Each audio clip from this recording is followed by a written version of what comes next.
Welcome to Washington Today on C-SPAN Radio for Thursday, December 22nd, 2022. The U.S. Senate passes the $1.7 trillion Omnibus spending bill to fund the federal government through the rest of the current fiscal year. 18 Republicans joining all Democrats in voting yes. The House plans to bring it up and pass it on Friday to get it signed into law before tomorrow night's deadline when current funding expires to prevent a government shutdown. The pivotal votes today in the Senate on amendments dealt with immigration policy, the one known as Title 42, which allows expelling migrants on a health emergency basis.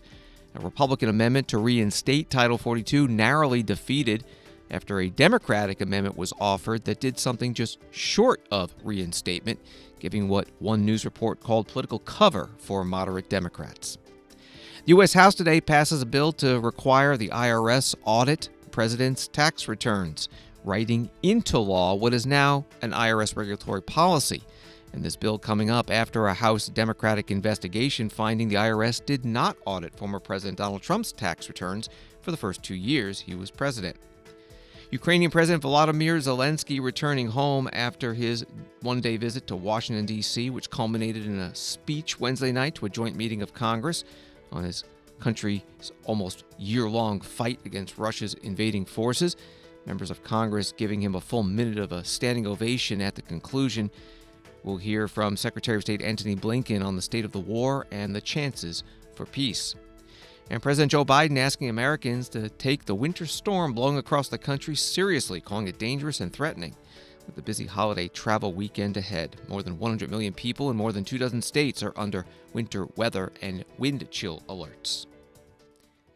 And now to the $1.7 trillion omnibus spending bill passing the Senate today after an agreement among the senators to vote on about 15 specific amendments, plus a standalone bill that would fund just disaster aid separately.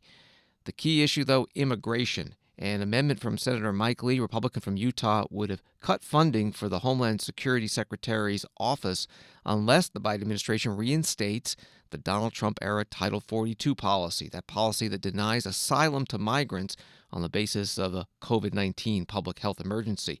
The Biden administration is seeking in court to end Title 42. The U.S. Supreme Court has put a temporary hold on that. Here is the debate on the Senate floor. Mychael and Senator Dick Durbin, Democrat from Illinois.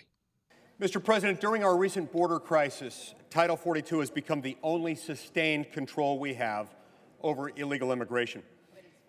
In 2022, just this year alone, we've had over 2.7 million undocumented immigrants at our southern border.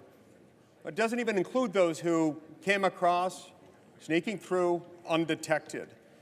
The Biden administration is only expelling people from the border exclusively under Title 42. That's it.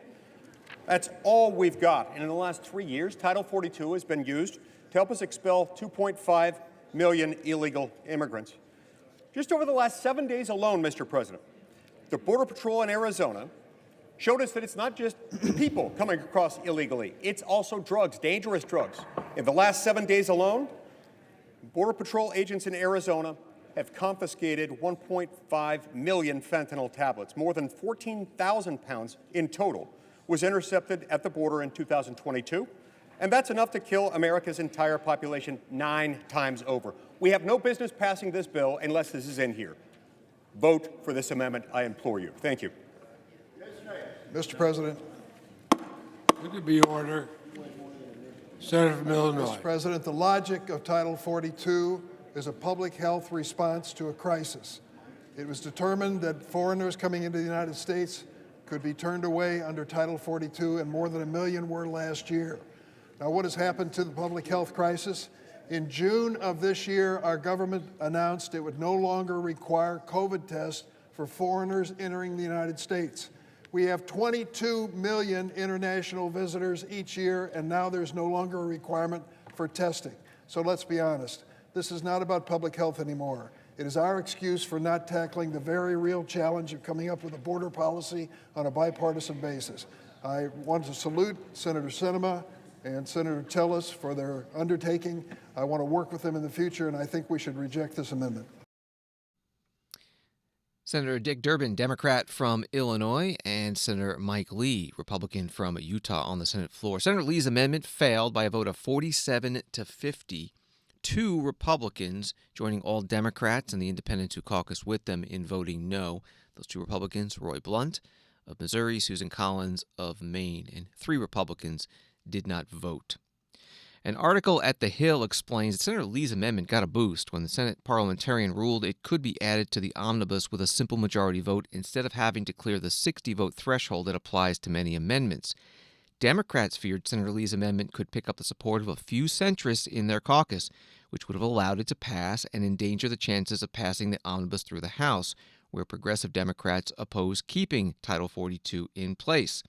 Independent Senator Kyrsten Sinema of Arizona stepped in to break the partisan logjam by offering her own side-by-side amendment to boost funding for border security and extend Title 42 until the Biden administration puts in place a proper plan to handle the expected deluge of migrants once the health restriction is lifted.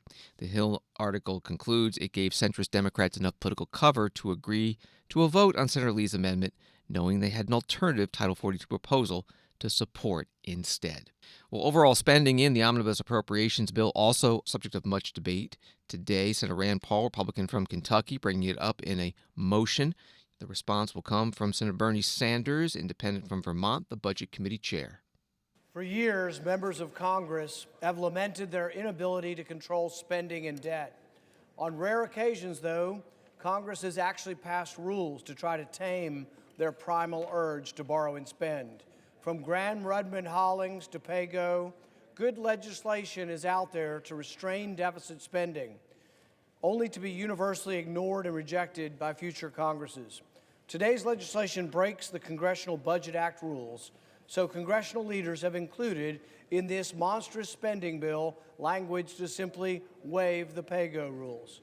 Congress has time and time again waived its own rules, and the result has been over $31 trillion in debt, inflation, the Senate will be in order, and weakened economy. Let's respect the American people by being responsible stewards of their tax dollars and adhering to our own budget rules.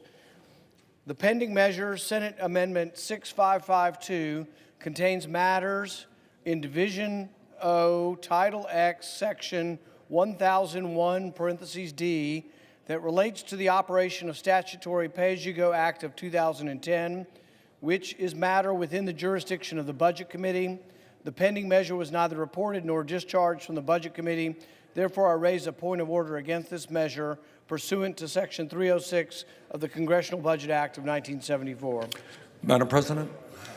the senator from Vermont. Madam President, pursuant to Section 904 of the Congressional Budget Act of 1974, I move to waive all applicable sections of that act and any other applicable budget points of order for purposes of the pending message, and I ask for the yeas and nays. But before that, Madam President, let me be very clear. If we do not waive this budget point of order raised by Senator Paul, it will kill the entire appropriations bill that we are debating, not just this section dealing with sequestration. In other words, if we do not waive this budget point of order, the government will shut down just before Christmas. Not a particularly nice Christmas gift to give to the American people. Madam President, this bill, this omnibus bill, is not the bill that I would have written, not the bill that anybody else here would have written, but it includes a 30% increase in the Child Care Development Block Grant Program, nearly $1 billion more for Head Start, doubles funding for community schools to $150 million, and does many other important things. Madam President, I would urge my colleagues to waive this point of order and ask for the ayes and nays. Senator Bernie Sanders, independent from Vermont, the Budget Committee chair, responding to the motion from Senator Rand Paul, Republican from Kentucky. And the Senate went on to waive the Budget Act, allowing the spending without the offsets. The vote was 65 to 31. Senate spent the afternoon also debating a number of other amendments, and some of them did pass. One allows seizure and sale of Russian oligarchs' assets to be put towards the war in Ukraine for humanitarian and military aid. Another one establishes a 9/11 World Trade Center Health Program supplemental fund for responders and survivors of that terror attack. Another one, strengthening antitrust enforcement in the U.S. by increasing pre-merger filing fees. Another one expands the rights of new mothers to pump breast milk at their workplaces and requires employers to make reasonable accommodations to allow pregnant workers to continue working safely. Right before final passage, some final debate from the Appropriations Committee leaders, Democrat Patrick Leahy and Republican Richard Shelby, and then from the Senate Majority Leader, Chuck Schumer. Mr. President, I brought a lot of bills to the floor here. This is the last one I am bringing to I brought to the floor of the Senate, but it's one that we have to act quickly on, or we're going to be closing down our government. This bill provides $1.7 trillion. The Omnibus Appropriations Bill, $42 billion in aid to Ukraine, $27 billion for victims of natural disasters. Most of what's in here has been put together in a bipartisan fashion, funding things that we all say we agree with. I'll put my full statement on the record, especially thanking the hundreds of people that have worked under both my direction and Vice Chairman Shelby's direction, but those who met with me throughout recesses when everybody else was gone, and evenings and weekends, to bring it here. I hope we have a strong, positive vote. Mr. President, I rise today for the last time here to address my colleagues on the floor. After nearly 100 years of combined service between myself and the chairman, I think that we understand the Senate a little bit. This bill, we know what it is. We know it's an omnibus. We know it's not perfect, but it's got a lot of stuff in it, a lot of good stuff. And I urge all my friends and colleagues to vote for this. It's the right thing for the government, the right thing for the nation, I believe. I also want to thank the entire appropriations and leadership staff on both sides of the aisle here for their years of service while I've served on the committee, and also, once again, without them, we wouldn't be where we are today. And I ask that my entire statement be made part of the record. This is one of the most significant appropriations packages we have done in a very long time. The range of people it helps is large and deep. After a lot of hard work and compromise, the Senate is funding the government with an aggressive investment in American families, workers, and national defense. Here's who it helps: working families, parents who can't afford child care, pregnant workers, students, and so much more.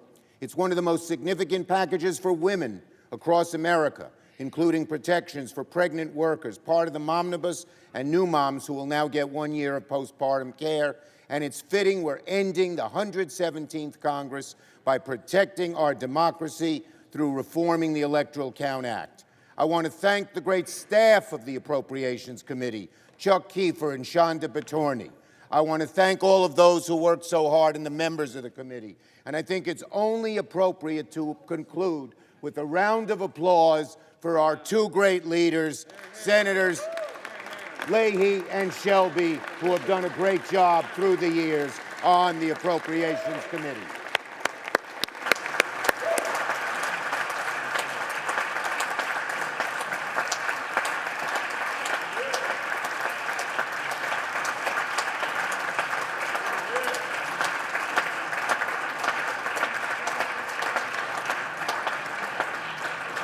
Ask for the yeas and nays. Senate Majority Leader Chuck Schumer, Democrat from New York, along with Senator Patrick Leahy, Democrat from Vermont, the Appropriations Committee Chair, and Richard Shelby, Republican from Alabama, the committee ranking member on the Senate floor before the vote. By the way, the two leaders of the Appropriations Committee both retiring this year. Senate passed this omnibus spending bill 68 to 29. 18 Republicans joining the Democrats in voting yes, sending it over to the House. But because of all the amendments that were added, getting it over to the House taking some time. So the House is not expected to take it up until Friday. But they are expected to pass it then, get it to President Biden to be signed into law ahead of midnight deadline and avoid a government shutdown. Maybe. Fox News reporter Chad Pergram tweeting, Fox has told the Senate is working on a CR, continuing resolution, as a backup because the omnibus bill won't be ready for the president to sign until after the holidays. The Senate has hotlined a temporary spending bill to try to avoid a government shutdown. The bill would run through December 30th. The House today passed a bill to require the IRS audit a president's tax return every single year. The bill is in response to the House Ways and Means Committee investigation that found that while it is an IRS policy to audit sitting presidents annually, there were no audits of former President Donald Trump's tax returns in 2017 or 2018. The committee also voting this week to release 6 years of Donald Trump's tax returns that the committee received during its investigation. Here's some of the debate on the House floor on the bill. Democrat Judy Chu in favor. I rise today in strong support of H.R. 9640, the Presidential Tax Filings and Audit Transparency Act of 2022.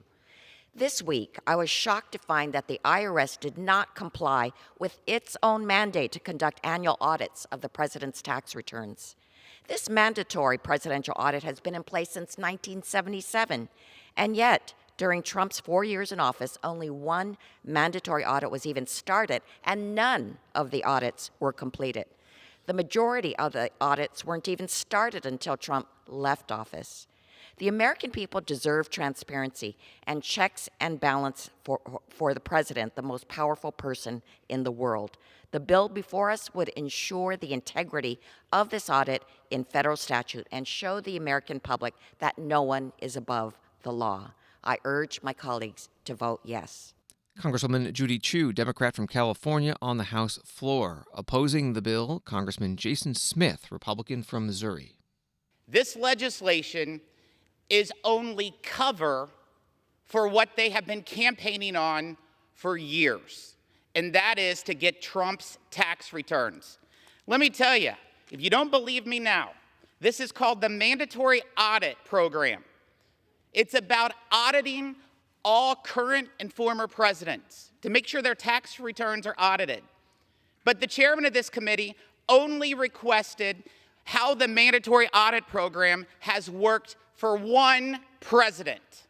One. And it was a Republican president. His name was Donald Trump. I asked on Tuesday, did you request a mandatory audit review process on Joe Biden? No. Did you request one on Obama? No. Clinton? No. Bush? No. Carter? No. But yes, only Trump. This is a cover for their political objective, and that is to target their political opponents. Congressman Jason Smith, Republican, on the House floor. The bill passed the House by a vote of 222 to 201.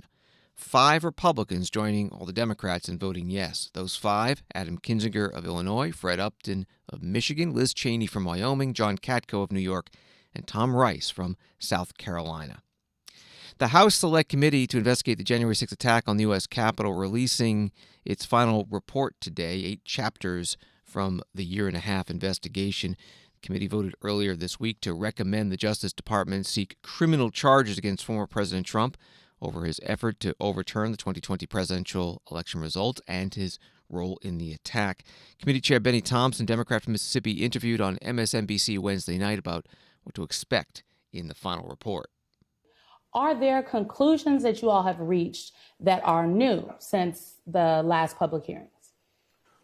Well, there are some findings that we found, to be very honest with you, that January 6th, had it not been for the encouragement of Donald Trump, would have never occurred. It would have been the normal transfer of power that we do every 4 years when there's a presidential election. But as we started looking at the work, a pattern developed of individuals, not individuals per se who were working in government. These were outsiders being manipulated by former President Trump and encouraged to do what they were doing. The House January 6th committee has released transcripts of testimony from more than 24 witnesses, many of them supporters of former President Trump. Congressional reporter with The Hill, Mychael Schnell, joining us now to talk about it. Thank you very much. Who are some of these witnesses that stood out to you? So yesterday, Mychael, the January 6th committee released its first batch of transcripts. There were 34 witness transcripts included in that batch. And that included people like Jeffrey Clark, who was an assistant attorney general for the civil division in the Trump administration, John Eastman, that conservative lawyer who crafted those memos explaining how former Vice President Pence could block the certification of the election results. Also, conservative activist, Turning Point USA founder Charlie Kirk, and also the founder of the Proud Boys and the chairman of the Oath Keepers. So there were a couple big names involved in that first document, in that first transcript dump, but the majority of them and the majority of the answers within, they pleaded the Fifth Amendment. So we didn't really get too many details from that first chunk of transcripts. But today, the committee released transcripts from 2 interviews with Cassidy Hutchinson, who sort of emerged as the star witness for the January 6th Select Committee. If we remember, over the summer, she testified in person about her firsthand account of what happened within the Trump White House. And the transcripts that were released today of her testimonies, because she met with the committee either 5 or 6 times on separate occasions, involved her search for legal representation and her journey from being represented by one lawyer to another. And that the first lawyer, he's a guy named Stefan Positano, and he was connected to Cassidy Hutchinson through someone who formerly worked in the Trump White House counsel's office. And what she alleged in her transcripts was that Positano was encouraging her to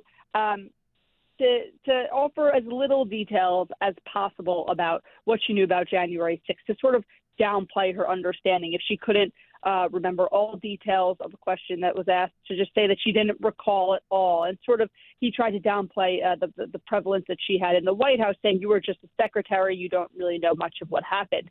And then there were also some details of what the committee has alleged to be witness intimidation in these transcripts. Cassidy Hutchinson talking about different jobs that she was being offered, which she saw as a way for what she called Trump world to buy her support, to buy her trust, and also from someone close to Mark Meadows calling her up the day before her testimony and saying, we just want to check in and make sure that you are okay. Mark knows that you will be on his side and you're going to do the right thing to protect the boss.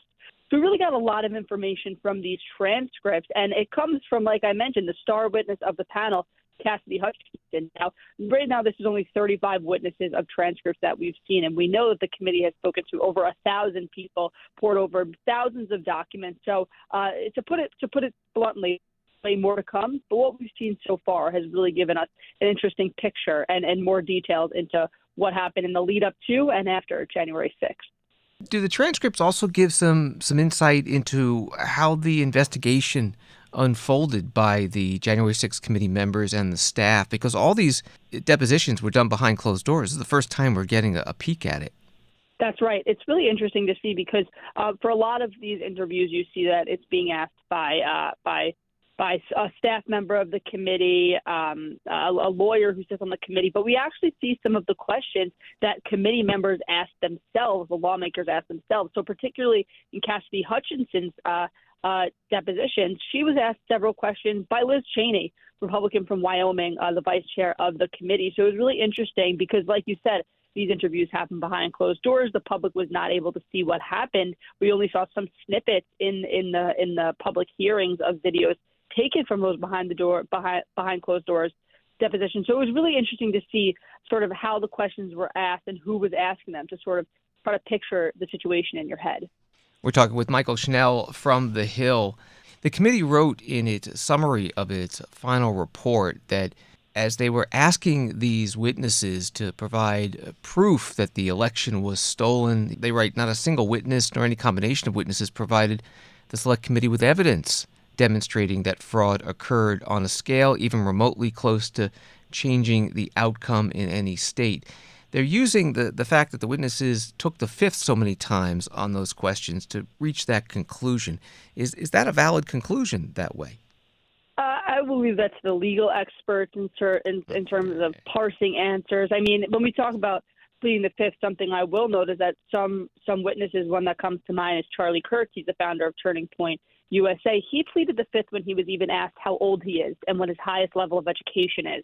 So some of these witnesses were just blanketly pleading their Fifth Amendment rights. Others were deciding what they wanted to answer, what they didn't want to answer. But I guess that's the one caution of really looking into, I guess, on a broad basis instead of, for some circumstances, sure, we can dive in and see if pleading the Fifth does sort of help us read the tea leaves at all of what was going on behind the scenes. But just broadly speaking, a lot of these witnesses were blanketly pleading the Fifth Amendment. Like I mentioned, Charlie Kirk wouldn't say how old he is and what his highest level of education is.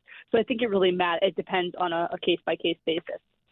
And we understand that the final report from the Select Committee is due to come out. What do we know about that? Yes, we are still waiting for the release of this final report, which would sort of put the final bookend on the committee's 18-month investigation. It was initially supposed to be released on Wednesday, but the committee bumped that to Thursday. They didn't give a reason, but it did come.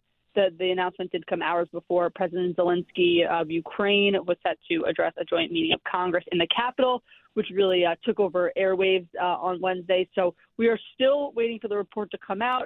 Like I mentioned earlier today, the committee did put out those 2 transcripts from Cassidy Hutchinson, but no sign yet of that final body of work. But I will tell you, reporters up on Capitol Hill are highly anticipating and highly awaiting the release of that report. Mychael Schnell is a congressional reporter with The Hill. The story's at thehill.com and on Twitter at Mychael Schnell. Thank you very much. Thanks so much for having me. Congressman Jim Jordan of Ohio is one of the 5 Republicans originally nominated to be on the January 6th committee. He spoke Wednesday night on Fox News about the counter report, also known as the shadow report, that he and the other Republicans released, which, as Fox News writes, largely blame bureaucratic mismanagement and political pressures from House Speaker Nancy Pelosi exerted on the House Sergeant-at-Arms that left U.S. Capitol Police unprepared for the violence of the January 6, 2021 riot. Really, 2 things were going on here. Remember, there was that one message where a reporter talked about they were concerned about the optics. Well, the reason they were concerned about the optics of having National Guard presence here on January 6th is because of what happened in the summer of 2020, all the rioting going on around the country, and the Democrats seemed to support it and call it peaceful protest. So you had that element, and then you had this pattern of approval that John referenced, where it was the Speaker's office, the Sergeant of Arms office, working hand in glove all the time. And many of these meetings, they didn't even invite Republicans to. So it was a coordinated effort. And then on that day, when it was obvious you needed National Guard here, the Sergeant of Arms office had to go talk with the Speaker's office before they could take action because of this pattern of approval that had developed. So that was the real problem here. And of course, not to mention just the overall political nature of this committee for the last year and a half. Their sole focus was to go after President Trump. Again, a political committee, I think that the country sees it for what it is. Congressman Jim Jordan on Fox News. House Speaker Nancy Pelosi holding her finally weekly news conference as Speaker today. She'll be leaving the House Democratic leadership with the next Congress in a couple of weeks. This after 20 years as House Democratic leader, both Minority Leader and Speaker. She will continue in office as a U.S. representative. Today she was asked what role she sees for herself. As Speaker of the House, I have awesome power.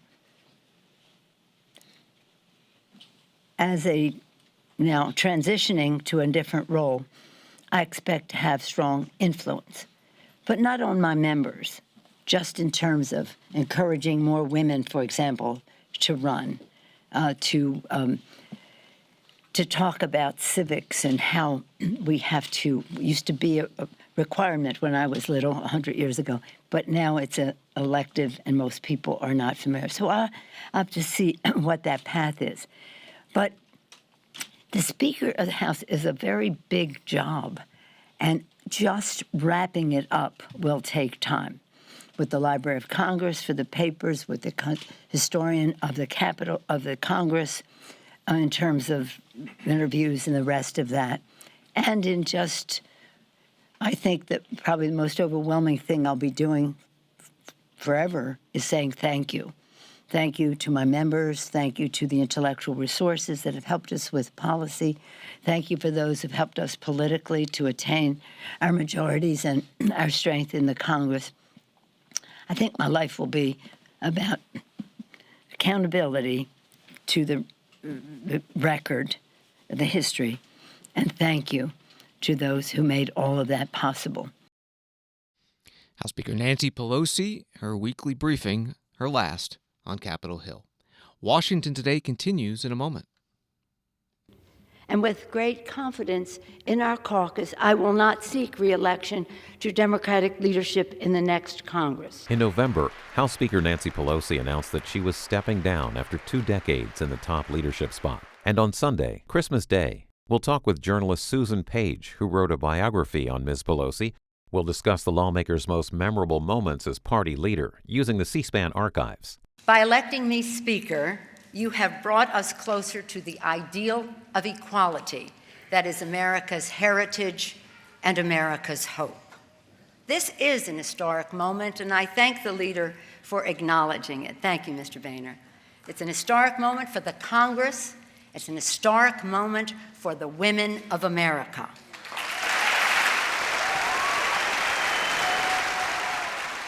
Watch our conversation on Speaker of the House Nancy Pelosi's career, Sunday at 10 a.m. Eastern on C-SPAN and online at cspan.org. And also here on C-SPAN Radio. Welcome back to Washington Today, available as a podcast wherever you get your podcasts and on the C-SPAN Now mobile app. Story at the New York Times, President Volodymyr Zelensky was returning to Ukraine on Thursday after a high-profile visit to Washington that was greeted at home with mostly pride and hope that his impassioned in-person appeals would keep American weapons and financial support flowing. Amid the darkness and cold from Russian missile strikes that have knocked out power for millions of people as winter sets in, and after weeks of stalemate along much of the front line, the surprise presidential trip buoyed morale in Ukraine. Some Ukrainians said they were cheered to see members of Congress chant during Mr. Zelensky's appearance the patriotic greeting, "Glory to Heroes." That from the New York Times. President Zelensky also meeting with President Biden during his visit to Washington on Wednesday. And today, Secretary of State Antony Blinken asked about where the war stands and what's happening on the diplomatic front. I wanted to point to something that you said earlier this month on Ukraine. You said the Biden administration is working to make sure that Ukraine has what it needs to take back its territory that's been seized since February 24th. I'm wondering if you had a sense in the private discussions with President Zelensky yesterday, if that's something that Ukraine could agree to as an end state, because it does seem at odds with what Zelensky stated as what a just peace would look like. And then we just heard from the NSC's John Kirby that Biden's team is going to work with President Zelensky's team on looking at that peace proposal that they put forth. I'm wondering what the goal of that review is. Do you want to put forth a renewed peace plan that has the backing of the U.S. alongside Ukraine? Good. Thanks, Holly, very much. First, what's clear from all of our conversations with Ukraine, including the conversations just yesterday between President Biden and President Zelensky, is that we have the same objectives, the same goals. A free, an independent, a prosperous, a democratic Ukraine. One that demonstrates that the principles of the United Nations Charter are being upheld, including on territorial integrity and sovereignty and independence. And that's something the President reiterated yesterday. We've also been very clear that fundamentally these decisions are for Ukrainians to make. They have to decide where they're going, how they're trying to get there, when they're trying to get there, of course, with our very, very strong support. So fundamentally, they're the ones who are going to be making these decisions. What we've heard from the Ukrainians in recent months is the intense focus on getting back territory in the east and in the south that was principally seized since February. That's where their focus has been. But that doesn't prejudge in any way where this goes, where it settles. Again, these are decisions for them to make. What we want, and what many other countries around the world want, is a peace ultimately that, as we've said, is just and durable. And by just, one that doesn't simply ratify another country seizing by force the territory of another.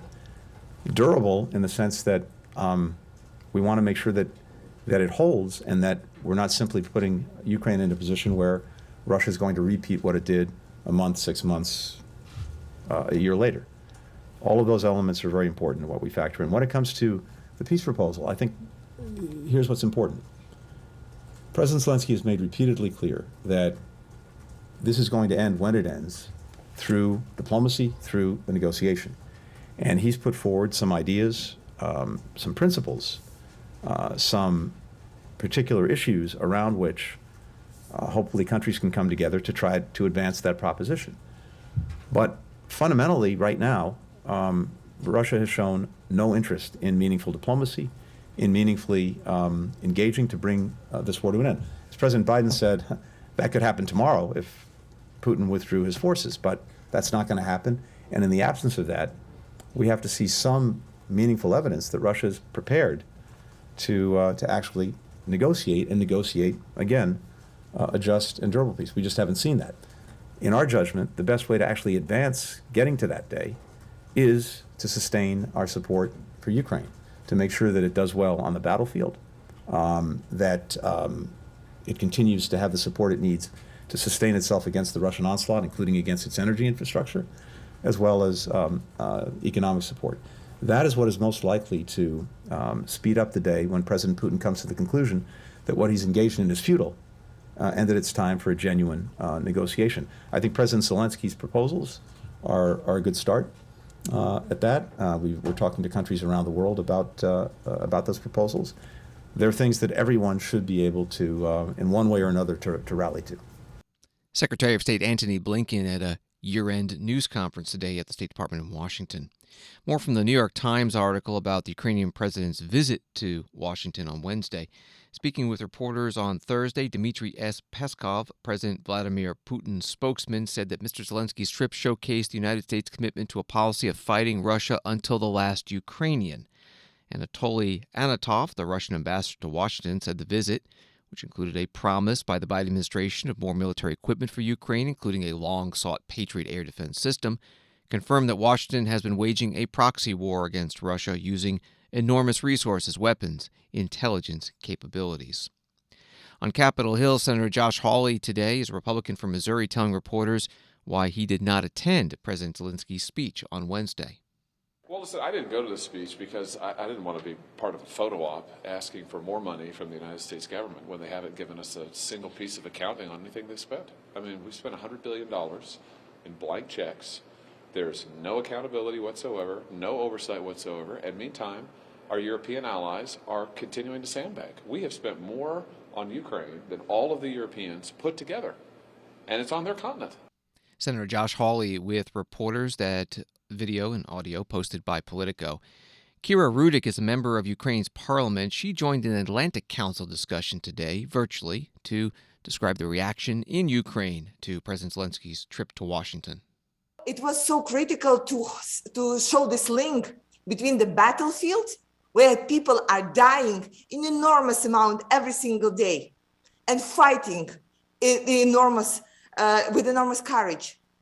And our strongest allies, the United States, repeating the story of Churchill, basically being the second wartime president ever visiting Congress and speaking to the Congress and talking to the President of the United States. It was incredibly powerful move for many reasons. First, he is showing this comparison after Putin visited Belarus and said, look, I'm visiting my allies. Well, look, we are visiting our allies. Second, because he was able to show Ukrainian people we are not alone, once again, to close this concern that the world is tired of Ukraine, saying, look, Congress is doing 20 standing ovations. Nobody's tired, everybody's standing with us. No matter how hard it is here on the ground, we know that there is a hope and that the support is coming right up. Third, it is important, even emotionally important, the point that President Biden and Congress committed to give us patriots. This is something that we have been begging for since the day one of the full-scale invasion, even a little bit earlier.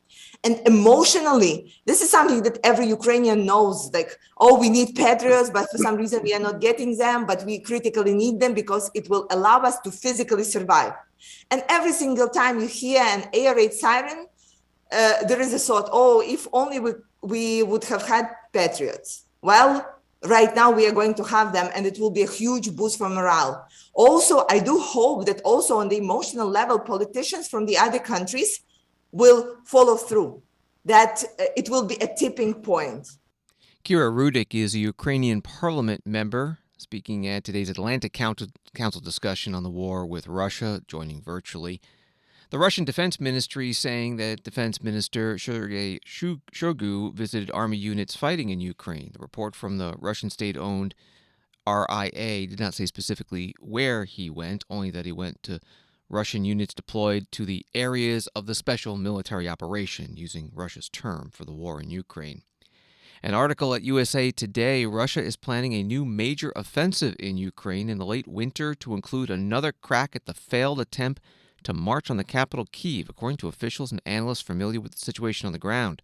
The top commander of Ukraine's armed forces said he expects the new winter offensive would take place at least by March, starting somewhere in Ukraine's east. The epicenter of Russia's latest offensives after losing key territory in the north and south. It could also originate from staging positions in Belarus. Stephen Hadley is a former national security advisor to President George W. Bush. He said today this is a serious concern. He was also at the Atlantic Council Forum. I fear that the threat of a renewed offensive to try to take Kyiv and topple the government is something we should just bet on is coming. If you looked at President Putin's statements yesterday, a meeting with his defense minister, talking about expanding the Russian army from 1 million to 1.5 million, new army brigades, new air combat units, his recent visit to Belarus, Putin is not going to stop. His goal is to eliminate Ukraine as an independent state and absorb it into Russia. That's what he wants to do, and I think we should just count on the major offensive could be coming. What do we do now? Well, what we need to do is to think through what Ukraine needs in terms of weapons, ammunition, tactics, other kinds of support. So when such an renewed invasion comes, and I fear that it will, he's in a position to manage it. And the question is, if we figure out now what he would need in the event of such an invasion, why would we wait until the invasion starts? We should get those materials, those equipment, those weapons, that training, other enabling support to the Ukrainians now, both to try to deter a Russian assault and to put them in a position to handle such a Russian assault, because we don't know when it might be coming.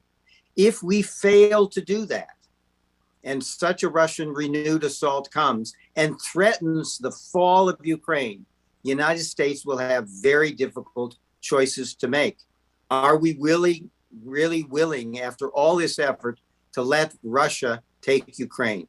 If not, it raises questions about whether we would put U.S. military forces in Ukraine to prevent that happening. That is a big idea, raises all kinds of questions. Would we do it alone? Would we try to do it with allies? Could we persuade our allies to come with us? Would NATO pass a resolution authorizing it over potential objections from countries like Hungary? Would we need some kind of UN approval, notwithstanding that Russia sits at the Security Council with veto power? Stephen Hadley was National Security Advisor to former President George W. Bush, 2005 through 9, at today's Atlantic Council program on the Ukraine war. We covered it on C-SPAN, the full video available at our website, cspan.org. Reporting from Axios, North Korea recently supplied infantry rockets and missiles to a private Russian mercenary company, the Wagner Group, currently deployed in Ukraine as part of Russia's invasion of the country. National Security Council spokesperson John Kirby told reporters on Thursday. John Kirby said the U.S. will announce new sanctions against the Wagner Group and its support networks in the coming weeks. You're listening to Washington Today. President Biden warning holiday travelers to leave now as a large winter storm makes its way across the United States. He says we're faced the prospect of canceled plans. In many areas, there are blizzard levels of snow, record low temperatures, and that could be life-threatening for people stranded in their cars. The storm has also disrupted about 10,000 airline flights in the past couple of days. President speaking from the White House Oval Office ahead of a meeting with the Federal Emergency Management Agency and the National Weather Service. Okay, this is going to be brief, folks. The storm, extreme cold weather, you can see on the map the estimated areas where as low as 50 degrees, where it's at dark red below zero.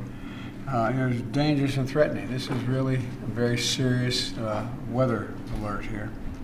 And it goes from Oklahoma all the way to Wyoming and Wyoming to Maine, and it's a real consequence. So I encourage everyone, please heed the local warnings. We've tried to contact 26 governors so far in affected regions, and go to weather.gov, weather.gov for more information.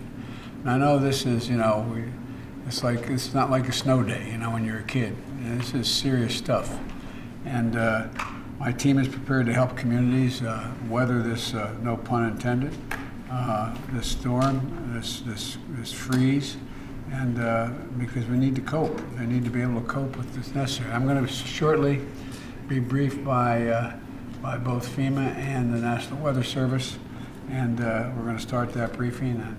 But in the meantime, please take this storm extremely seriously. And I don't know whether your bosses will let you, but if you all have travel plans, leave now. Not a joke. I'm sending my staff, if they had plans to leave on tomorrow, late tonight or tomorrow, I'm telling them to leave now. They can talk to me on the phone. It's not life and death, but it will be if they don't get out. They may not get out. So anyway, thank you all for coming in, and I'm going to do the briefing now.